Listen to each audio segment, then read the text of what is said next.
ये धरती सोने का कंगन, ये धरती चांदी का दर्पण, ये धरती मस्जिद का आंगन, ये धरती संतों का चंदन, ये किसने शूल बो दिए। तो आज तक आप तमाम लोगों की मोहब्बतें उसके साथ से जुड़ी हुई हैं कि उसने पलट कर पीछे नहीं देखा। 1980 में माननीय नरेंद्र सिंह तोमर जी ने अपना कैरियर बीजेपी यूथ फोरम के द्वारा शुरू किया, उसके प्रेसिडेंट रहे।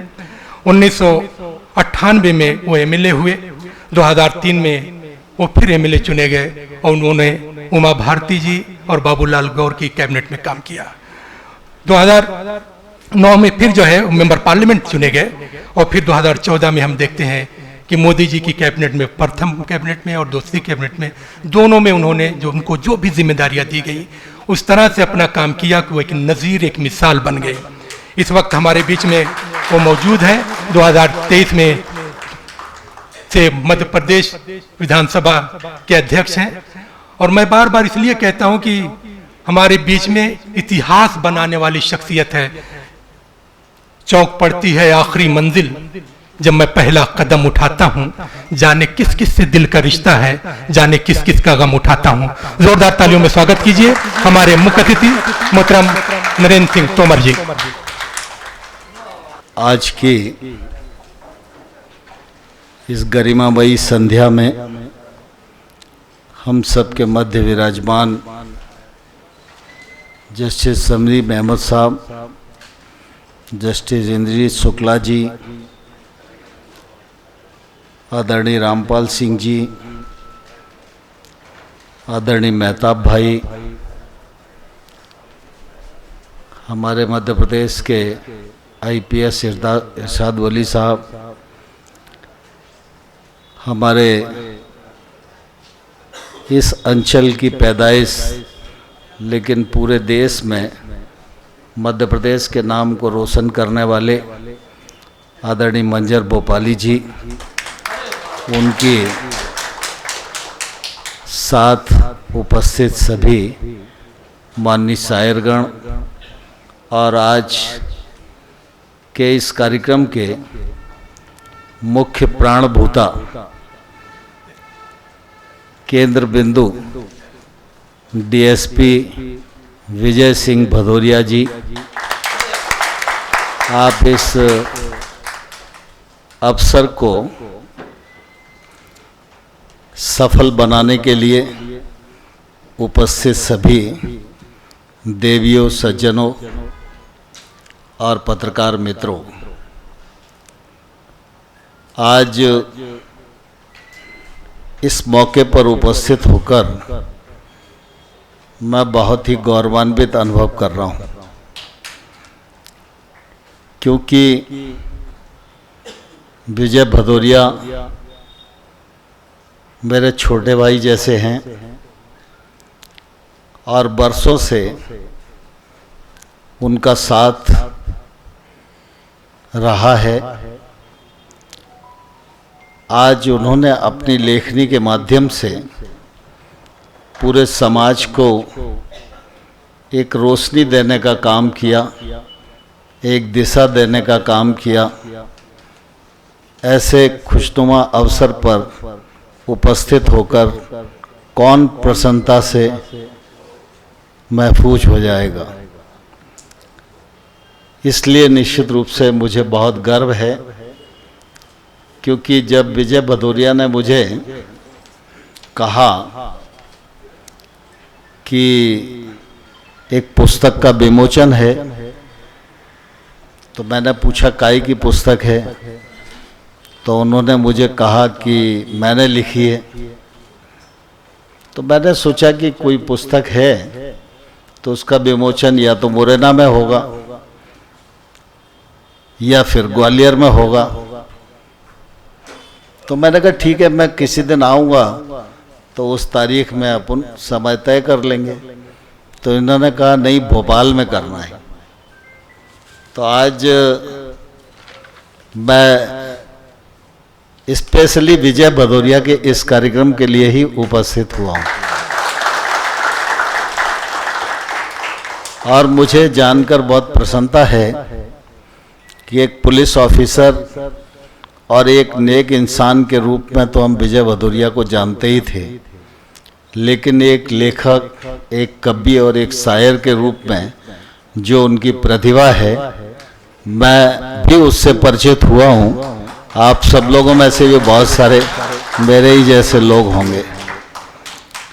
जब मुझे ये मालूम हुआ कि भोपाल में ये कार्यक्रम करना है, तो फिर मैंने इनसे पूछा, मैंने कहा भोपाल में कार्यक्रम कैसे ऑर्गेनाइज करोगे, कौन ऑर्गेनाइज करेगा? तो उन्होंने कहा वो तो भाई साहब आप समय दे दो, बाकी सब हो जाएगा।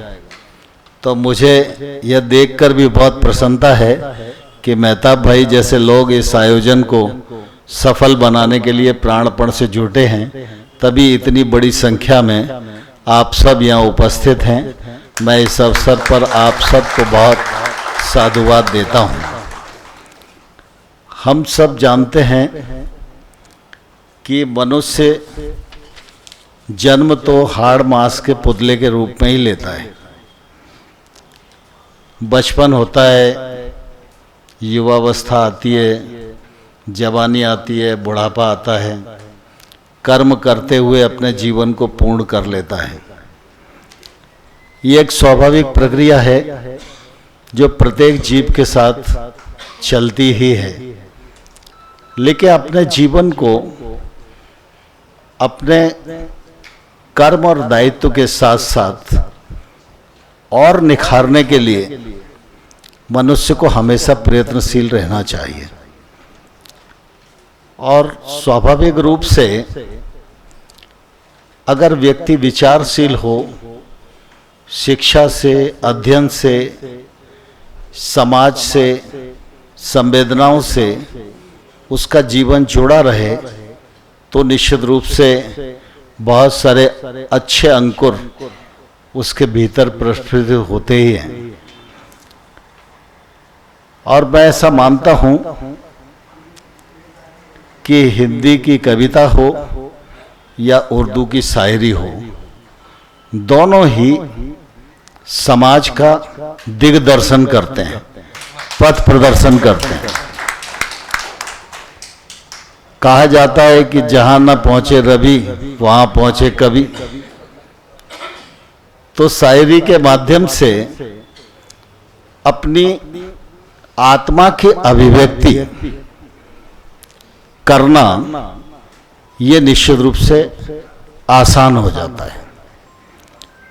व्यक्ति बुद्धि से, मन से जब काम करता है तो उसका जो वास्तविक स्वरूप है वो सामने नहीं आ पाता। और हम सब जानते हैं कि मनुष्य के शरीर में और जीवन में जो आत्मा है वही परमात्मा है और वही उसका वास्तविक स्वरूप है। और इसलिए व्यक्ति को अपने वास्तविक स्वरूप को कैसे प्रबल करना है, इसके लिए निश्चित रूप से साधना की आवश्यकता होती है। कुछ लोग संत के रूप में, ग्रंथी के रूप में, मौलवी के रूप में साधना करते हैं। वो भी एक रास्ता है अपनी आत्मा को प्रबल करने का। जब आत्मा प्रबल हो जाती है तो निश्चित रूप से समाज को कुछ देने के योग्य हो जाते हैं। लेकिन हम सब इस बात को भली भांति जानते हैं कि हर व्यक्ति आध्यात्मिक संत नहीं बन सकता। और इसलिए ईश्वर को प्राप्त करने के लिए अनेक मार्ग बताए गए। उन मार्गों में भक्ति मार्ग भी है, कर्म मार्ग भी है और ज्ञान मार्ग भी है। तो हर व्यक्ति मीराबाई भी नहीं बन सकता, लेकिन कर्म का मार्ग एक ऐसा है कि अपने कर्तव्यों का ईमानदारी पूर्वक अगर हम निर्वहन करते रहें और उसमें से समय निकालकर अपनी आत्मा के जो आवाज है उसको शब्दों में पिरोते रहें तो फिर मैं समझता हूँ कठिन नहीं होगा 116 चांद की रातें लिखना। और मैं समझता हूँ कि विजय भदौरिया ने इसी प्रक्रिया को अपनाया और एक सुंदर पुस्तक आज विमोचित हुई है। मैं इस अवसर पर उन्हें निश्चित रूप से बहुत शुभकामनाएं देता हूं और उनके इस स्वरूप को निखरते हुए देखकर मुझे जितनी प्रसन्नता हो रही है, मैं समझता हूं इसका पारावार नहीं है, मैं शब्दों में बयान नहीं कर सकता। क्योंकि एक पुलिस के रूप में तो मैं उनका भी प्रशंसक रहा हूं और मध्य प्रदेश के इने गिने ऑफिसरों में इरशाद वली साहब की भी गिनती होती है। मैं इनका भी बहुत प्रशंसक हूं, लेकिन निश्चित रूप से जब साहित्य के माध्यम से कुछ सृजनात्मक होता है तो उसे देखकर अत्यंत प्रसन्नता होना स्वाभाविक है। मैं विजय भदौरिया के व्यक्तित्व की भी भूरी भूरी प्रशंसा करता हूं और इस साहित्यिक कृतित्व की भी भूरी भूरी प्रशंसा करता हूं और उनको अपनी ओर से बहुत बहुत बधाई देता हूं, बहुत बहुत शुभकामनाएं देता हूं। वो अपनी ड्यूटी भी करते रहें और साहित्य और समाज की सेवा इसी प्रकार से करते हुए सफलतापूर्वक अपने जीवन को सार्थक करें, ऐसी मेरी शुभकामनाएं। बहुत बहुत धन्यवाद।